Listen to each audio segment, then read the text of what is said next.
Hi everyone, this video is about how to set up a new project and how to use the Project Experience Manager.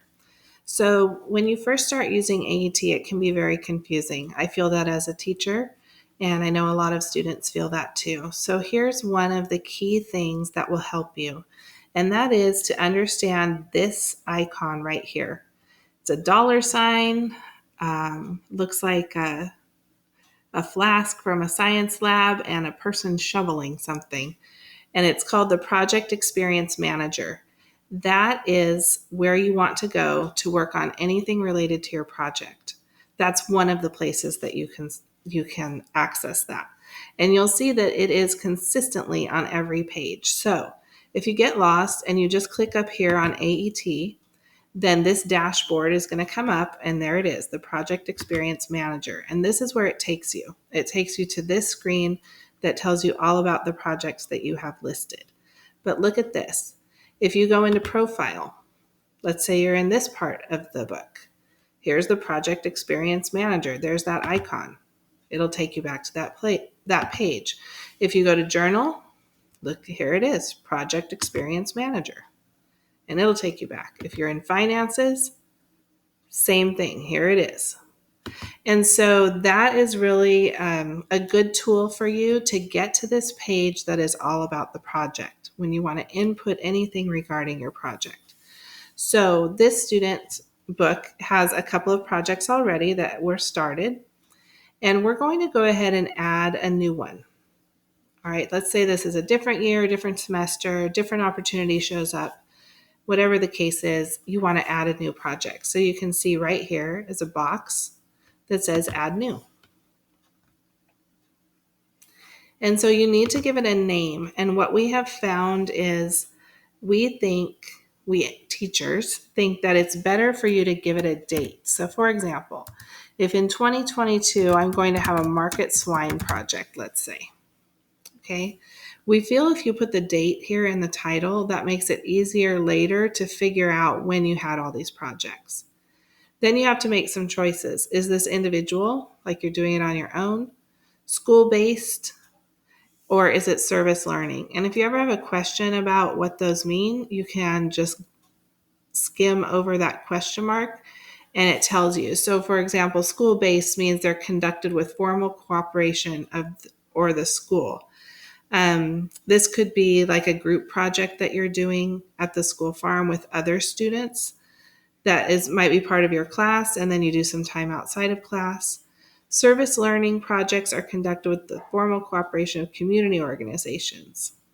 All right, so maybe someone else is assuming all the risk, and you are going to just work within this group of people. Most of you will be doing an individual project. And then you have these questions. What kind of project is this? Is this basic? Like you're only going to be entering hours? For a lot of you, this is your terrarium possibly that you've done in Ag Science 1 or in Introduction to Ag. It could be research or experimental, like if you're doing an agri-science fair project. And then if it's a job, you have a choice of whether or not you get paid or it's unpaid.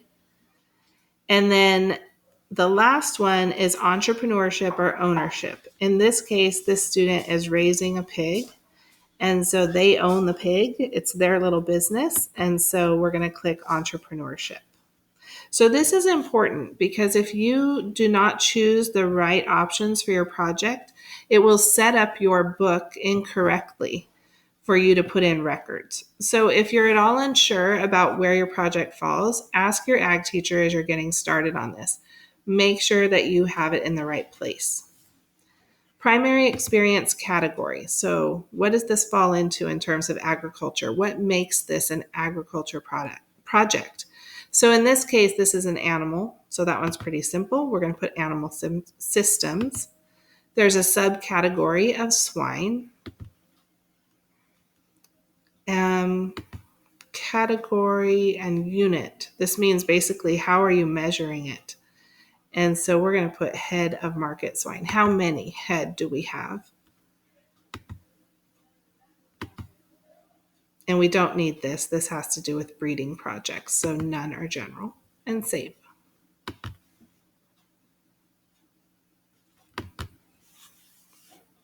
Okay, so here's our project, right? It showed up there.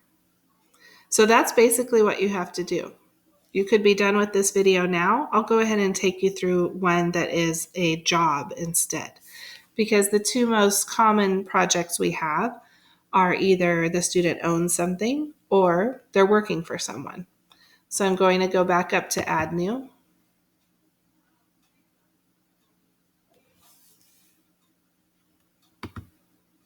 Let's say that in 2022, I'm going to do some pet sitting or ranch sitting, like that, for my neighbors, okay? It's individual. I'm not doing it at school, and it's not a service learning, community service type of project for someone else. It's a job. It's a little job that I have gotten. So where does it fit here? It would fit in job, and good news for me, I'm going to get paid in this one. And then primary experience category is going to be animal systems. I'm taking care of animals. Subcategory, it asks what kind of animals are you going to be taking care of. I'm going to say small animals. Dogs, cats, reptiles, birds, that kind of thing.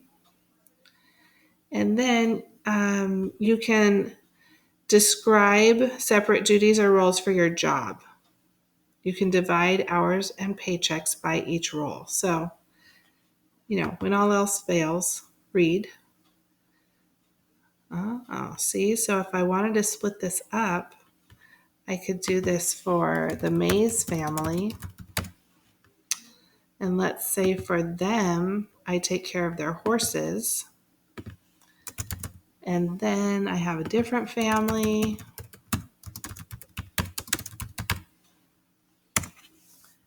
And this is still animals, but I take care of, they have a swine operation. I take care of their pigs when they're gone. All right, so see, this would help you, like if you receive a paycheck and you want to be keeping track of how much did I make working for this family versus this family. That's how you could do that. That's an option. You don't have to do that. Again, as you're setting up your project, be sure that you're communicating with your teacher to help you make some of these decisions. We have looked at a lot of record books over time, and so we know what will probably be easiest for you and most efficient for you as you're going on and doing your record book. So don't be afraid to ask for some guidance. All right, so that's how you set up a new project. Thank you.